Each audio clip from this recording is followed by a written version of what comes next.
Dearly beloved, we're gathered here today to get to this thing called life.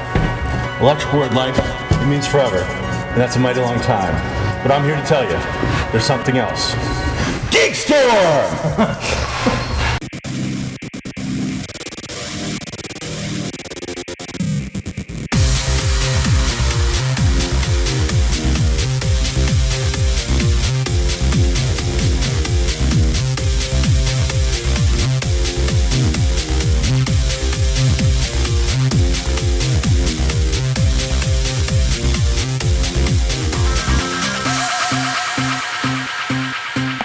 Hey everybody, welcome to GeekStorm. I'm Sean Hilton and I am joined today with my co-host Michael Allen Harrison, and today we have our two guest hosts off of the street because we had to get them out of the homeless shelter so they could get some coffee and a donut today. Today is Lauren Gray and Derek Ira. You had to look over there to see who he was. Alan, Derek. Derek's here. Derek, I appreciate you being here. Well, thank you, Mike. Sure. I appreciate that. Thank you. I appreciate when somebody says they're going to do something that they do it. That's what I appreciate. Hey, this week on GeekStorm, we have the passing of the purple legend, the man of Minnesota, the kid. Take it away. She's wearing purple. She knows all about this stuff. China died, unfortunately. That was the first news. Joni Laurer? Joni Laurer died. Although there's some conflicting reports whether, they found her yesterday, whether she died yesterday or a couple days before. She's super popular, was a monster hit in the 90s. China, the WWE legend. Ninth wonder of the First world. lady of sports entertainment. Mm-hmm. First woman to ever enter the Royal Rumble. Yeah. And First female Intercontinental champ.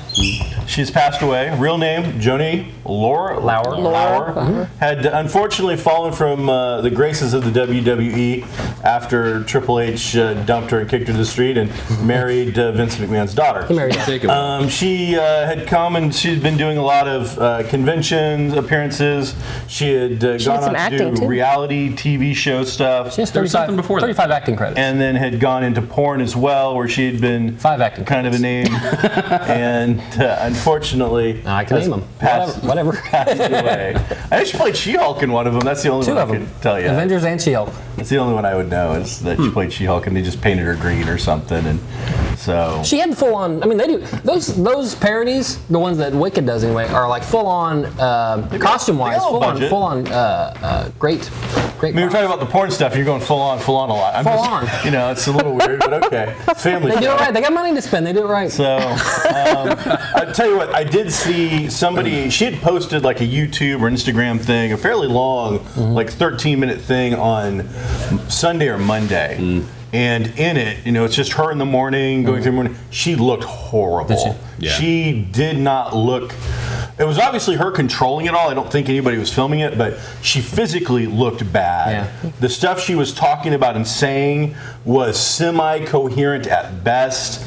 Unfortunately, we've gotten to a point where people put this stuff up so often that we are now so desensitized to it that probably didn't raise any red flags. Whereas if that had happened a while ago, any family member, any friend would have taken one look at that and would have been on the phone, on a plane, in a car, checking on this woman.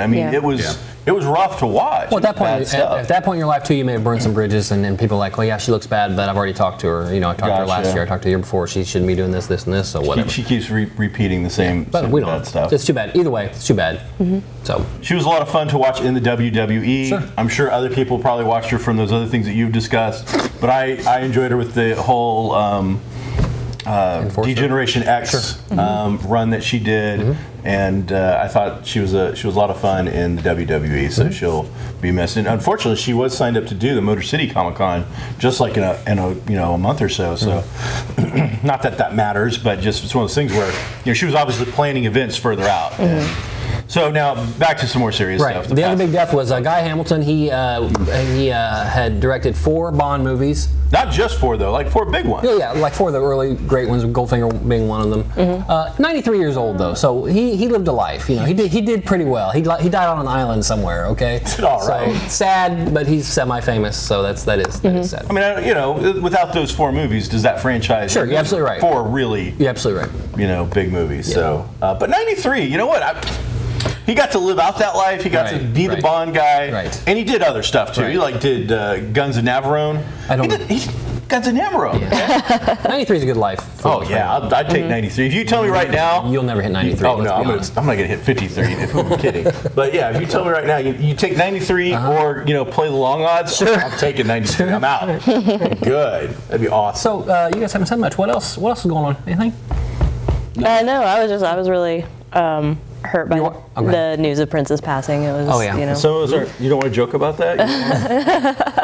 No, I was actually shocked to find MTV playing music videos like in the middle of the day. Right. Oh, thanks. I'm under the impression they stopped in the middle of programming. Oh, they did, and there was a show on. It cut off. They went straight to videos, which was odd because I'm sure that there had to be the old 50-year-old dudes holy the red button got pushed. They're going to play music? I know where we keep those. They had to remember how to do it, yeah. They dug up Kurt Loder. And, I haven't heard that name in a really long time. Man, he used to, all right, not great, but Kurt Loder was the guy. If he broke in, you knew something was going down. Front runner from Nirvana is hanging and shooting himself or something. It was he was the guy that. It's very sad. 57 years old. Yeah, 57 years old. Way too young. Still super active. Had just played here not too long ago, maybe within the last couple weeks. I'm sure we'll have some unreleased album footage. Guys like that. I'm sure. Especially the eccentric types, they usually make a lot of stuff that nobody ever hears. He's well known. He's said in several reports he's got vaults. Wow. He's got a vault. I mean, his lowest number that he said himself is there's over 400 recorded finished songs. Wow. Over 400. I mean, we're still hearing from Tupac. Okay. So there's no way we won't be hearing from Prince for the next I don't know how long. Oh yeah. I mean, he said in an interview, because this is so well known. Yeah. The interviewer, it was like The View or something, was like, "Well, would you plan on ever releasing those?" His comment was, "No, I'll never get around to it, but somebody will." Yeah. So, the whole thing in the 90s with him battling his record label, that was, unheard of at that time. Just, okay, then fine, I'm not going to be Prince anymore.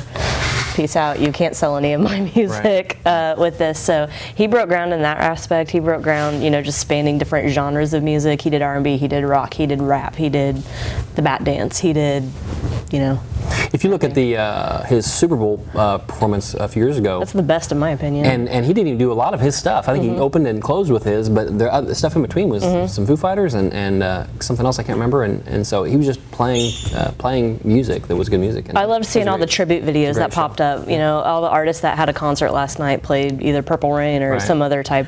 At the Super Bowl, he played Purple Rain in the rain. Yeah, like in a torrential rain. Yeah. Yeah, it was pretty cool. Because that show was going to go on. Yeah. It just wasn't just music. I mean, he was cutting edge fashion-wise. I mean, yes, I would never have worn it, but assless chaps for Sean? No, but there is no such thing as assless chaps. All chaps are assless. You can just say chaps. You can just say chaps. But the point being is, he was a fashion icon. He was a music icon. He was out there in the forefront of trying to get new artists signed constantly. Oh, yeah. It was kind of the point of whole Paisley Park, his home / recording studio. He was constantly looking and helping new talent. He was kind of like that music renaissance man that you just don't know about. We only know the image. He was very controlling of his image, and that image, you'd see him done off the stage. Right. He didn't stick around ever. There wasn't going to be a lot of that kind of nonsense from him. He was quiet. He was always kind of underspoken. We all know we got that sensation of the crazy party guy from the 80s, the kid from Purple Rain and stuff like that. But I think he was such a much deeper individual, and I think a lot of the times with these artists of some sort, I think it's fake. I think it's all surface crap, and I don't buy it. From this guy, I buy it. I believe that he really had that kind of level of depth, and what he was bringing to the table is something that I don't think is going to be touched by somebody else for a long, long time. So let's hope the next guy is right now picking up right where he left off. But I don't really see that. You think Morrissey is back like this is my time to shine? I think more. Whereas I respect and love Prince, when it comes to actual music, you put on Jungle Love, and that's for me. That's Purple Rain. He's also one of those guys that, he's known for. Listen, Jerome, his when I want. Oh, sorry. Get my change. But he was also just an amazing guitarist. Besides being a talent and being such a great musician in writer. general, he played so many instruments. There was Rock and Roll Hall of Fame a couple years ago, maybe 2012, something like that, and they were apparently inducting George Harrison as a solo artist, and he came on and did the playoff on. My Guitar Gently Weeps, and he just tore it up. Yeah, and, it was that's just what I remember from that show. Nothing else, just that one part. Did you read the thing that Joe Connolly had posted? A good friend of ours, Joe Connolly, is into all. His kids are all musicians. He's a musician. He posted up. There's some backstory behind what happened. Was what's the big magazine? Not Rock and Roll magazine. The Rolling Stone. Rolling Stone had put out a list of the 100 greatest guitarists of all time. He didn't make the list, and then shortly after, they put him on it. So during all of the rehearsals. He didn't do all that. It was a very subdued play out on Guitar Gently Weeps. Then when he got to the live thing, he tears it up. I mean, it's completely not what they rehearsed. But he was also, as I said, he was the play out. He was the end of it. So he didn't feel like it was going to hurt anybody's performance. He went out there and just shredded the guitar all the ways. I mean, I listed it as you pissed off the wrong gunslinger at high noon with this guy who said that. And he ripped it up. And then it's great because at the very end, maybe a little disrespectful because of George Harrison, takes the guitar and just hurls it into the air while they're all still getting clapped on, and he just walks. But he's in his defense, he always did, and I'm walking. I'm out. I'm done. I'm not sticking around. And he wasn't even on camera up until he started to play. Oh yeah. So I think Tom Petty and like Jeff Beck. They just like keep it here like he's not even there. He might even just walked on stage. It was pretty cool. It's an amazing performance. If you're going to see one thing that's not him, you definitely got to see that rendition. Oh yeah. So. Okay. Other things happened. They did. Other things happened. Yes. One last musical thing, because it's actually very geeky related. Oh, all right. And it breaks my heart a little bit. We just found out that AC/DC has replaced Brian Johnson with Axl Rose. That's a horrible idea. That's a horrible idea. I hadn't heard that. Yeah, it's official. They brought him out. They announced it, and then at Coachella, they had Angus come out with GNR, and they did Riff Raff and one of the other songs. Wow. And the idea is basically that the Rocker Bus Tour will join the GNR Tour and combine.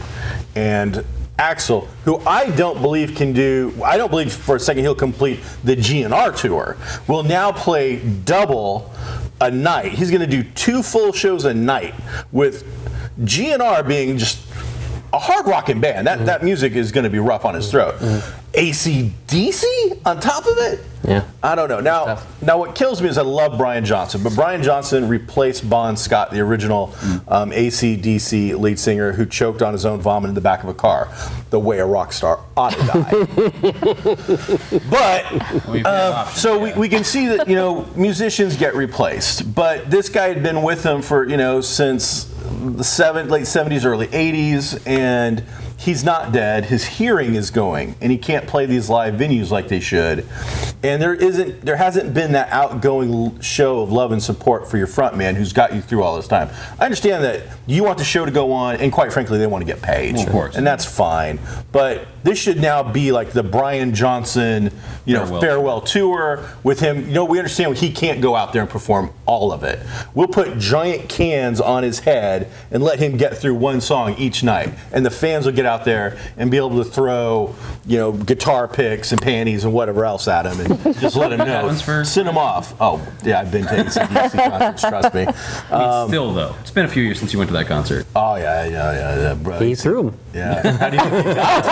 I think they're the size that large, please. I'd quit the band too. Something like that. So yeah, just with Iron Man, every single Iron Man song, movie revolves around an AC/DC song. So they quit that at 3. They had no AC/DC in Iron Man 3. So I'm so glad you're here. yeah, why do you think that Brian Johnson had to quit the band? because they didn't get paid for Iron Man 3. Hasbro news. Sure.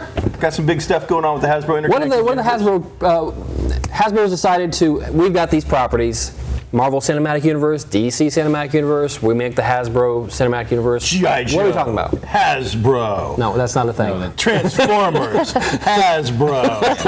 Jim.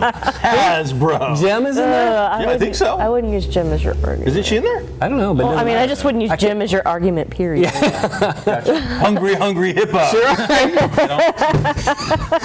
All right, so as we're making fun of this, and I think it's something that should be made fun of. Sure.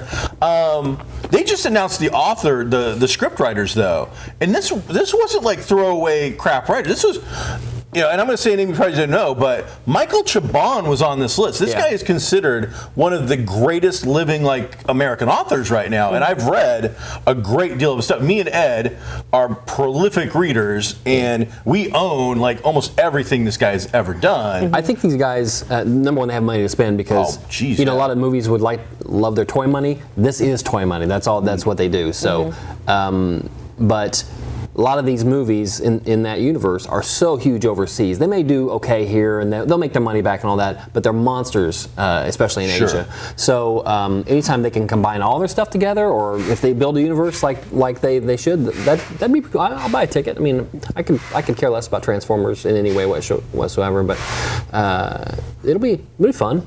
I'm all for that kind of thing. If Universal did the same thing, that'd be awesome. If Universal did that, I think they have ROM.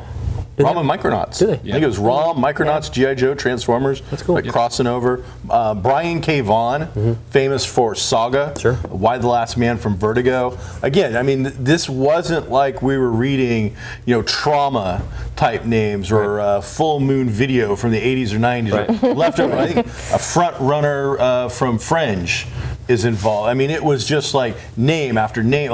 We pulled out a suitcase full of money, put it on the table, opened it up, and said, "Who wants a wad of cash?" Right. But we don't want any crap. I mean, yes, we're going to make fun of the fact that there's going to be a crossover of ROM and the Micronauts, but we're going to find somebody whose name is so big that wants a pile of this money that you're going to have to take it somewhat seriously. They're bringing Turtles in on it too, right? I don't know about that. For some reason I thought I heard wouldn't that shock me. Because they were going to because I thought it was crazy that they were going to bring in Turtles, G.I. Joe, and Transformers all in one movie, and 5-year-old Derek is just somewhere screaming because that movie's going to happen. But I just can't see how any of that makes sense. But again, I'm also It doesn't have to make sense. A movie about transforming robots is going to make We've sense. got 21 Jump Street Men in Black coming. Okay, My none of it has 4-year-old to will make love sense. it. Right. Any bit of that, my 4-year-old will eat it up. And that's what they're making it for. Exactly. It just needs to make $500 million. It will. It's all good. Oh, it will. They're not trying to build a series out of this, even though they will make a series out of this. They can we get our initial load of cash? Great. And anything else that we make off straight to DVD movies, perfect. But yeah, I guess I'm trying to piece together too much logic and sense out of the G.I. Joe movie. You mean you don't understand a semi-truck turning into a robot? Kinda. You don't get that? That was If Denzel Washington If they get a Denzel of Optimus Prime, because who needs that guy anyway? We get him to do that. Awesome. Then I'll buy my ticket No, now. you have to have the Optimus Prime guy do the Optimus Prime voice. all right, what about Megatron? Starscream, maybe? He's in. Can we get him? Sure, Starscream. I mean, yeah, Denzel could be an awful character like Starscream. That's fine. Is that the one that transforms in from a cassette tape? Is that Starscream? No, I think he's a jet or something. he's a jet. Oh, okay. Or a plane. Well, when you're a jet for life. My kid could tell you. Sound waves. He could. Not likes only to could he quiz. tell He you, likes to quiz Sean all the time. he cheats. He's like, let's. I'm going to ask you some questions. I'm like, all right, who's the Incredible Hulk? I don't know, but I can tell you who Chase is. And I'm like, well, who's Chase? He does this and I'm like, what's that mean? His noise was better. It's pretty funny. He cheats. Her kid cheats. He's a cheater. Look at her parents. Look at That's his true. parents. They play games. That's all they do is play games. Like, we're gonna have a trivia How do you contest. win games? Right. I printed all the questions. Right. He's gonna open the cupboard and go, Mom, what's the cheat code for spaghetti? Because he doesn't know how to make it. He doesn't know how to make spaghetti. So that's what it'll be. Exactly. Okay. Next up, how about Krypton is coming to the Sci-Fi Channel. I don't know where they are in the process. I know they have people attached to it, but I don't know if it's full series or full season order, or if it's just a pilot. But this was kind of a rumor a while back, and I barely remember hearing about it. But apparently, it's a full go now. I'm gonna throw this one to Lauren and Derek for sure, because, and this is just me, I so do not give a damn about this show. Well, you just never know. Just don't I'm gonna go ahead and hand it off to Mike. Just don't care. So you don't know. It may be good, maybe not. Could be. But Sci-Fi has when I say I have a history, Sci-Fi is known for their quality programming. sometimes. Hey, Stargate Sometimes. is awesome. Yeah. I tried to go back and catch Babylon 5, and I'm about 8 or so episodes into the first season, and it's really tough to watch. But then you get like BSG. Battlestar is awesome. One of my favorite shows of all time. Sci-Fi does have some good quality programming, and then they have Titan Boa versus Octoshark. Well, that's 12.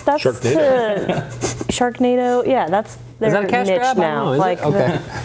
Anyway, we'll see. We don't know. Krypton is supposed to be 2 generations before Kal-El gets in the ship and blasts off. So we've got 2 generations before the planet explodes. like Jor-El's, maybe. So this is going to be the grandfather of Superman. Maybe Jor-El as a child. Maybe we might see. Yeah, we're going to see granddaddy and dad living out their life. Their name has been shamed. What's their last? L. Is it just L? Yeah. Jor-El, Lara, right, L. so Own a comic shop? Cal. You were invited back every week. Every week. And every week he's He's not going to be here. I get it that he won't be here, but The L name has been shamed. right. And in their world, it doesn't mean L. It means hope. Oh, the S means. So, I don't know. And an S is somehow an L, but regardless. So somehow their name has been shamed. So this is going to be him trying to bring back the name. But aren't they on their own planet? Aren't they just normal? You would think, Yeah. yes. Okay, so this or is- even if they're not, even if they're all, but if everybody's superpowered, Then it everybody's doesn't normal. matter. Yeah, it does matter. Yeah, I mean, I just. So it's their previous generations. Mike, you were a Battlestar Galactica fan. I am. How'd Caprica do? It was just okay, but it was Like after 2 seasons, it was done, right? Yeah, I don't even think it went 2. I think it was just 1 season. okay. So it was okay, but it was very much about. It wasn't about any of the characters, obviously, because it was a prequel, and once in a while you get that little Easter egg, and I use that term properly, in which they refer to something that you're going to see in BSG at some point. But it was just okay. It wasn't anything great. That's what I'm thinking this Krypton show will actually do. I think It's just the exact Sci-Fi same wants to thing. cash in on some superhero love that everybody else is getting right now. Anyway, speaking of superhero love, and this is kind of a spoiler, not a spoiler. It's kind of a spoiler killer, okay? Because we got Civil War coming up, Captain America: Civil War, and always the rumors of whether or not. What? You just opened up a can of worms. Like team bad life choices, team I screwed it all up, team disrespect. Are you Team Iron Man from the movie standpoint or from the No, actual in the comic comic? standpoint. Okay. From Civil War comic standpoint. I think you just didn't do it on purpose. I think you're saying it on purpose. I'm intentionally saying it. Okay, so rumors about who's going to be the big death at the end of this movie anyway. But now Robert Downey Jr. has signed on for Spider-Man: Homecoming. And I won't lie, I had RDJ as the dead guy. Yeah. So it's really hard to tell. I think his contract was up. Of course, it could be a flashback. It could be a flashback. It You could really be a had flashback. him as. Well, absolutely, his contract's up. He's come out and said he doesn't I thought it would be- necessarily want to do it anymore. Evan's contract is also. I know, that's what I said. I figured for Yeah, Cap. but everybody knows that's what happens in the comic. Yeah. So I think you do RDJ. He's huge money. Yeah. And it would blow people's minds. I don't think Chris. Whoever dies is going to come back in Infinity War. Oh, yeah. But It's a still, comic book death. It doesn't really matter. yeah. It's cool that I'm sure this is part of the conversation when they finally did make that Spider-Man deal to bring him over to Marvel again. Well, we need some of you guys. We need some of your money too. All right, So- we'll just give you RDJ for one film. Well, but there's a lot more going on. If the rumors are to be true, Sony's not doing anything now. Sony has the rights to Spider-Man, but all of the word on the street currently is that this is a Marvel movie with Marvel directors, Marvel writers, Marvel everything, and Sony will now be a distributor. Right. Is really what it's sounding like. At first, it was like, oh, it's Sony's movie, and now we're going to have I'm sure they get a big check. custody battle. But I'm sure in those negotiations, Marvel was like, okay, look, there's everything we've done in the last 10 years, and here's your Amazing Spider-Man #2. Okay, which is a total stinker. Yeah, go ahead and give us a list of all the movies that have kept up. Do you want to make any of this money? Because we're going to give you some of this money, okay? We're going to give it to you if you just he's back, okay? And let us do our thing. But because of that, now we're also hearing that Michael Keaton is probably out. Right. And we don't know if that's true or not. Of course, I don't know that it was ever officially in. It was talks. Yeah. That's all it was talks. Because they were all saying villain. I'm like, man, he'd make probably a really good Uncle Ben. But Probably. Who knows? But RDJ and Spider-Man, especially the remake, could be or a restart could be interesting. Like I said last week, we're going to see from now on. We're going to see superhero movies that have at least 2 superheroes in them from now on. Even if it's for 10 minutes, you're going to see Colossus. You're going to see RDJ now. You're going to see more than one hero, just to create this cohesiveness around the universes. Anyway, but yeah, so that's kind of cool to see something like that. A lot of trailers out. What's the new trailer? Oh, Magnificent 7. They should have called the Magnificent 2, honestly, because you've got 2 big names. You've got Denzel, which counts for 5. Let's give him that. And ego is that big, yeah. Right? And Chris Pratt Counts easily as 2. I see a lot of movies. I like to think I'm an entertainment file. I don't know anybody else on the other 5. The one Stephen Dorff. Is it Stephen Dorff or Dorff is in it? Yeah. And then Ethan Hawke? Ethan Hawke. Yeah. D'Onofrio's in it. Okay, but I mean, he's not one of the 7. He's probably a bad guy. He's not one of the 7. Is he? Oh, I didn't see the same Well, trailer. it's because then. none of the other 7, except for like a half second of Stephen Dorff. Got shown. Yeah, you see this. I think you I see a saw lot of Ethan this. Hawke. Yeah. Like, I recognize in the distance. It was this, explosions, Denzel, Chris Pratt, explosions. And I won't lie, I thought, because there's an Asian Magnificent 7 guy in there, I actually thought for a second, and before it's like, oh, you think everybody looks alike and there's some racist crap said. I want to point out, these are very quick clips of these guys. Right. I thought it could have been Glenn from The Walking Dead. Yeah, okay. Because you saw him so fast. And I was like, oh, maybe it's Glenn. That'd be kind of cool. I think some of that's just me. I want to see that actor doing more stuff. Yeah. But I saw the name and it was definitely He's a comedian. Do you know that? No, I didn't. Yeah. We should have it at the Kokomo-Con. A little stand-up for us. So not signed anything. That's what you do when you negotiate the price with them. Look, we don't want you because you're Walking Dead. We want you because you're a comedian. So here's $300. Thanks for coming. You don't have to sign any autographs. Good luck with the riots. So yeah, I like westerns. I like modern westerns. I do. Now, some people, and this is kind of funny, some people are losing their minds because they are remaking a classic. They're remaking The Magnificent 7. Yeah. Whatever. Except The Magnificent 7 is a remake of an Asian flick about samurai. So it's like, guys. Which they are also remaking. They're remaking Seven Samurai. Really? Yes. 7 Samurais? Yeah. So You can just say samurai. like, You don't need no reason to say samurais. There's no reason to have an S at the end of that. So Samurai is the plural. You're in that kind of mood today, huh? Plural samurai. that's every week. Come on. Is he breathing? Is he playing live with Prince right now? No, then this is Mike. So yeah, I'm excited to see it. That'll be fun. It'll be an interesting flick. I actually like the original, so The samurai film? I like them both. I do. So They're good. it's all good. So I'm looking forward to that. And then, did you see the Jason Bourne trailer yet? I didn't. I'm not a Bourne fan. I think I saw the first one and that was it. All right, you guys have a conversation. So we do the new Bourne trailer. Foreign movies either. Good for you. You haven't? No. I think I watched half of the Hawkeye one. I like the one where he solved that equation on the hallway. Oh, the prequel to the Bourne Yeah, that was awesome. I liked it. The trailer does make the movie seem a little redundant because you have Julia Stiles and there's a lot of stuff blowing up. There's Is a lot she of strangely gunshots, there's attractive? a lot of- No. Okay. No. All right. Stiles? I find Julia. I find her to be strangely attractive, and I don't know why. Sorry. No, you're fine. There's something about it's every single damn Bourne film, and I love every time it happens. It's every single one. Video. Oh my God! It's Jason Bourne! And every time you see it, it's like some guy it's feces in his pants. Like, boom! And every time it happens, I believe that guy is that scared. Like, it's happened like every single movie, but it's always some new guy like, I gotta call my insurance guy and get my wife, and I'm gonna need a coffin, and it's all bad, honey. It's all bad. But it looked like another typical Jason Bourne movie. Yeah. Oh, yeah. I couldn't tell whether it was shaky cam or not. Some of the scenes were like the scene where he just laid out that one dude, just punched him. Has anybody seen Hardcore Henry? Speaking of shaky cam, No, but I want to really is it getting bad. good reviews, or do we know? It's getting like warm reviews. Is it? Okay. A lot of people are complaining that if I wanted to watch a video game, I would have just stayed at home. I don't know. What did you think this was going to be? Yeah. Watch a preview of this flick. That's the whole point of the movie. That's all it is. All it is. When Doom came out, it did some of that. It did a lot of POV, but I don't know that I could sit through that. An entire 2 hours. Watch, I'm being generous on the time frame on that probably. Of shaky cam, I'd probably get really nauseous really quick. Yeah. I mean, that's what Cloverfield was. Yeah, I mean, Blair Witch. we We didn't talk about Cloverfield 10 Cloverfield Lane. Did anybody see that? I did see it. It was good. Should be out on video any minute now. No, it's still in theaters. Yeah. It's doing pretty decently because it's been out for at least a month. But 3 minutes, or it's been out for 3 months.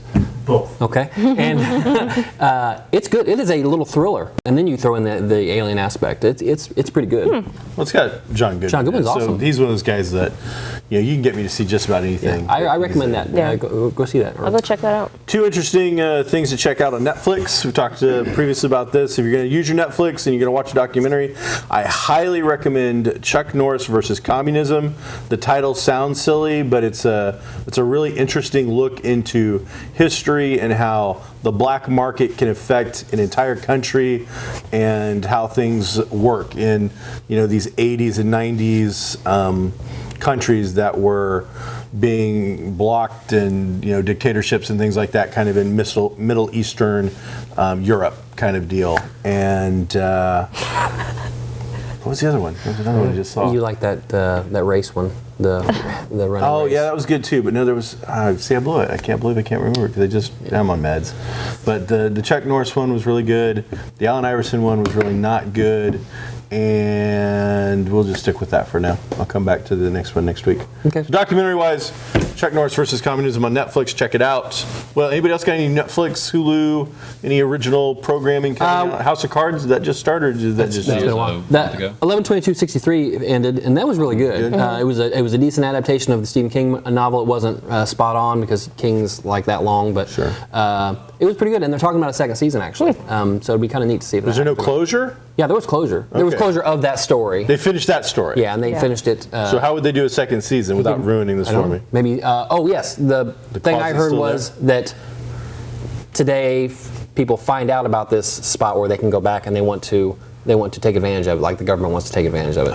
So I don't know. Who knows if it's true or not? It's just King talking about it. Now, wouldn't that be though? As soon as they did that in their own how they do it, like as soon as the next guy walked through, wouldn't that screw up everything that the last guy did? Depends on what he did. Yes, it would. Wouldn't he have to destroy it somehow after he did whatever he did if he finished the way he wanted to finish? I don't know that. Yeah. I'm assuming with Stephen King it doesn't in fact end in a happy manner. In the book, it definitely doesn't. In the book, and just very quickly, he goes back, he saves Kennedy, he comes back to the present, and things are really messed up. So he goes back, and lets it happen. Yeah. Oh, that's and that kind of happens here in the series, but that's awesome. It's such a good King ending. So how would you like to end today, guys? Other special guest, we'll give you the last segment here. Knock it out there.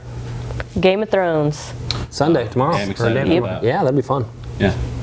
Game of Thrones. You don't watch it. Game of Thrones, you don't watch it. It's okay. It's awesome. You should. They're going to be dragons. You really should watch it. You want to throw any throw out there for any other projects that you want people to watch or know about? You trying to get me to plug my own podcast? Yeah. This is a freebie for you. Yeah, if anyone wants to check out informaltalks.com. I don't know why you would. Because it's a pile of crap. It's junk. Informal If you ever get tired nonsense. of Sean and Mike bantering and yelling at each other, go ahead and check out informaltalks.com. I have never yelled at Mike in my life about anything. You Informaltalks.com, where Mike and Sean have never been on the show. Right. Yeah. Me either. Weren't you invited once? Invited? Yeah. Told, hey, come on? Well, I was invited. And then we're told, no, you're not actually invited. Yeah, I was After you're invited, but with some reticence. Since you're asking me, you can come to my show. But then we didn't talk about it the rest of the day. And when he walked away, it was like, hey, come on to the show. He was like, he's like on tiptoes. Hey, Mike, shiny thing. And then I read. So it's called Informal Talks. You can find it on YouTube or... no YouTube, no videos. iTunes. Informaltalks.com. iTunes and Informal Talks on Twitter, Informal Talks on Facebook. It's a podcast, not like this video cast. On iTunes. Is that one is like Informal Talks or is it Informal.talks? No, if you would have listened to any of the times that I've been saying this, it's just been informaltalks.com. Informaltalks.com. How would you spell that? It doesn't matter. Nobody's going to care. Hey, everybody, this is GeekStorm. I'm Sean Hilton. That's Mike Harrison. Yes. We're joined by my good friend, Only Lauren 126 Gray. episodes. I don't know, in 25 years. I don't know why you would know my name. One of my best buddies, even though I mock him horribly. He's a great guy, and I do love him. So thanks for checking out GeekStorm. We'll catch you next week.